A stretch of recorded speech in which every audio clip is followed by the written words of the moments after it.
হাই friends, মই আয়ুষ ৰং চেনেলত সম্প্ৰচাৰিত হৈ থকা সুৰুজমুখী ধাৰাবাহিকখনৰ আজিৰ খণ্ডটো চাবলৈ বহুত বেছি ভাল লাগিব। কিয়নো যোৱাটো খণ্ডত সোণে ভাড়া মাৰিবলৈ যাওঁতে দেউতাকক লগ পাইছিল আৰু তেতিয়া সোণে দেউতাকক চিনি পোৱা নাছিল।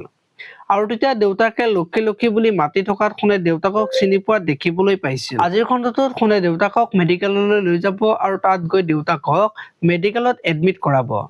আৰু দেউতাকৰ অৱস্থাটো যে ভাল নহয়, বহুত দুৰ্বল হৈছে, সেই কথাটো নাৰ্ছে সোণক কোৱা দেখিবলৈ পাব আৰু তেতিয়া সোণ চিন্তাত পৰা দেখিবলৈ পাব। এইফালে আকৌ পৰি আৰু ৰত্নহঁতে সোণ ঘৰলৈ নহাৰ কাৰণে গোটেইবিলাকে কথা পাতি থাকিব আৰু সেইখিনি সময়তে সোণে শেৱালিক ফোন কৰিব। আৰু সোণে যে দেউতাকক বিচাৰি পালে, এতিয়া যে দেউতাকক মেডিকেলত এডমিট কৰাইছে, সেই কথাটো শেৱালিক ক'ব আৰু তেতিয়া শেৱালিয়ে পৰীহঁতৰ আগত ক'ব। আৰু তেতিয়া পৰীহঁতৰ মনত বহুত বেছি আনন্দ পোৱা দেখিবলৈ পাব। আনফালে আকৌ সোণে আজি দেউতাকক কেনেকৈ সুস্থ কৰি তুলিব পাৰি তাৰ কাৰণে চিন্তাত পৰা দেখিবলৈ পাব। এতিয়া বাৰু সোণে দেউতাকক বচাব পাৰিবনে দেখিবলৈ পাব আজিৰ খণ্ডটোত।